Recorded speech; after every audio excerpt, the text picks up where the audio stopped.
Hello, welcome back to the channel. Welcome to this handstand tutorial. Today it's not really a follow along session, although you can definitely do that. I will give you the number, and if you pause the view, you can definitely follow along. But the main idea is to give you a routine that will, almost by necessity, achieve you the handstand. First exercise, jumping jacks.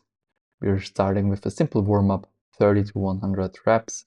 Next one are those standing, jumping, side crunches, knee elbow taps, 30 to 100.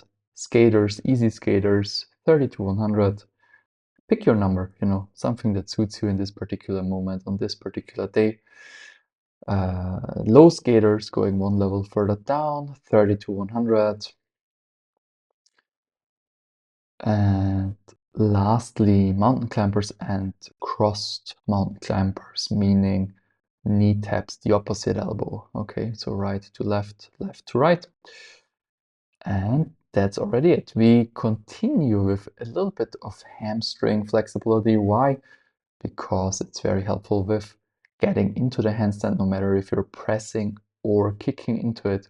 So I show you my favorite exercise, which is a standing position, a wider legged position, toes a little bit inside, heels a little bit outside, fingertips or fingers to the floor, back stays extended. Look, I try to anterior pelvic tilt, tailbone back and up, and I try to maintain the arch in the spine while moving and isolating the hip, moving it from side to side.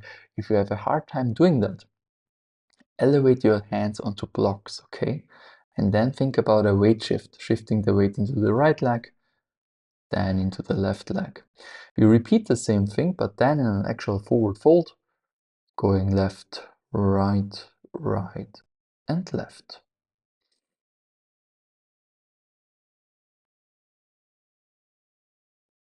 We continue with a more specific warm-up targeting the shoulders with shoulder circles, 5 to 10, backwards, 5 to 10.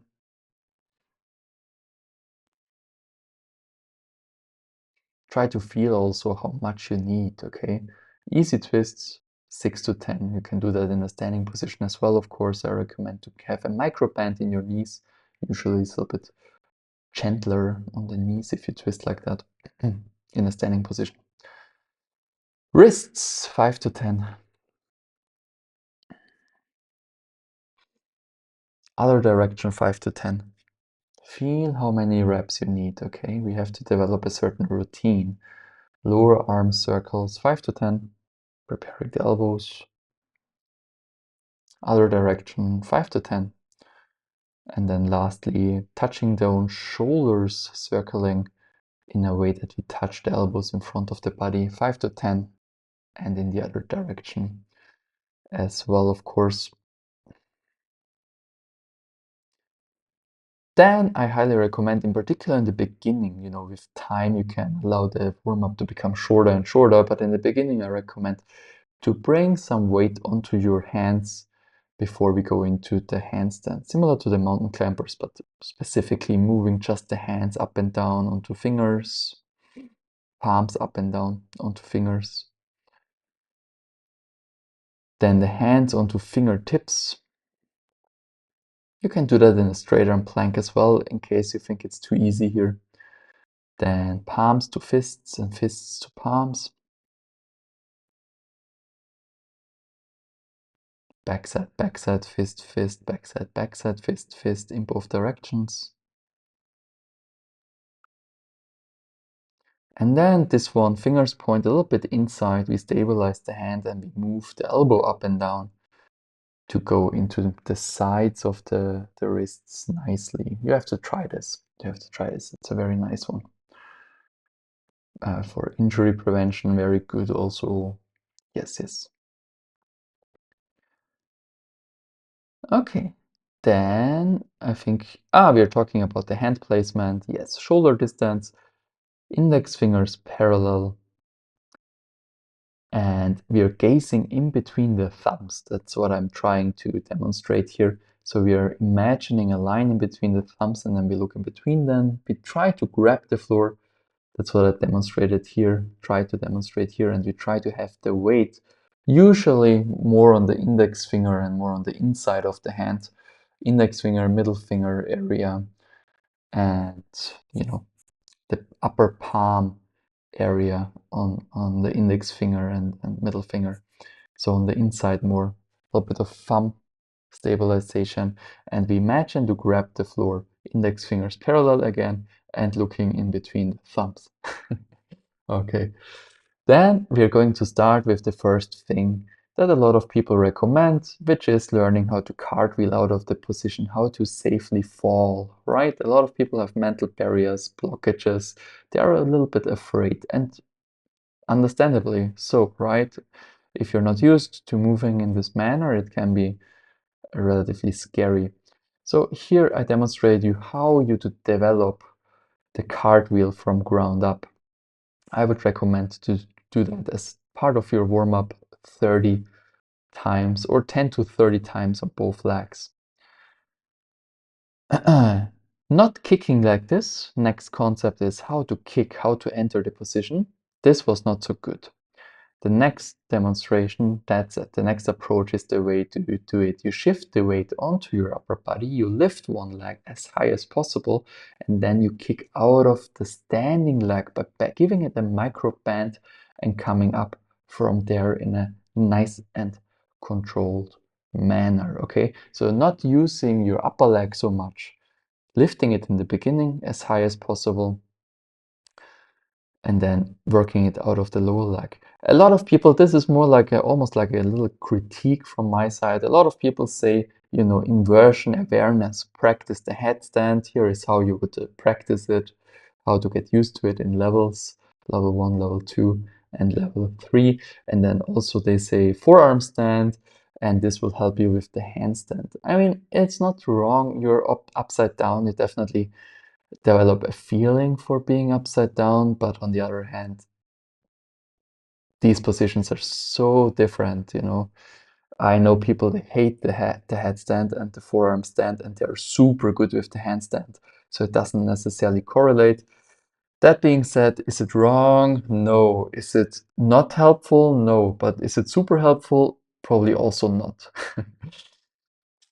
Here is what is helpful. Using the wall. My main tip, my main advice, okay? Here, this was still a little, I wanted to show you here how not to do it. You can walk up and down as I demonstrated here, but the much easier way to save energy is to cartwheel up. And here I do it again in levels. I show you how you start it very, very slowly and how you improve it, the more confident and comfortable you get with the movement, with the, yeah, with the exercise.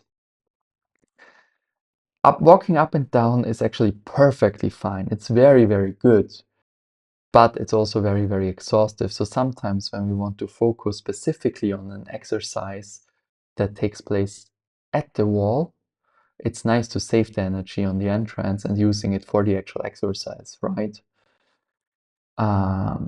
Yeah.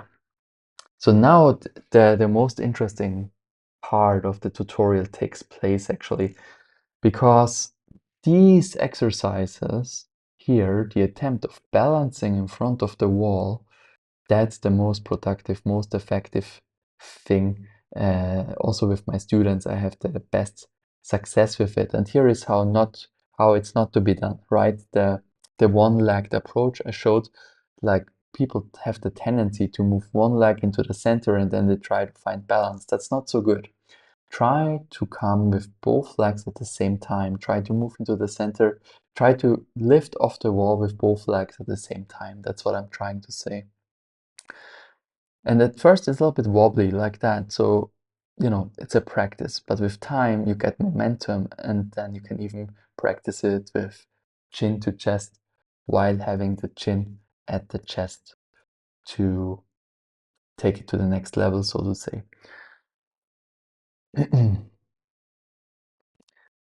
Yeah, then we can practice these things all together, cartwheeling up and looking in between the thumbs, looking up to our own feet. When I have the chin to chest activation, I try to see my own tops of the feet, my own toes, and I try to find balance in front of the wall. These are the best exercises. Learning to cartwheel, utilizing it, and then getting strength and control at the wall. Once we have achieved that, or just as a part of our routine, we try to utilize what we have learned freely as well on both legs, right? So we try to kick up into the handstand also without using the wall. That being said, you can do it in front of the wall with the idea, with the intention of not touching the wall if you're still afraid. But the stronger you become, the more comfortable you become, the less afraid you will be. I hope that helps. Let me know down in the comments if you have any questions. Here is one more thing that I like to do to become stronger and stronger. It's the bent arm banana hold. Here on purpose, we don't mind the alignment. It's just about getting stronger. All right, that's it for today. Thanks for joining. See you next time.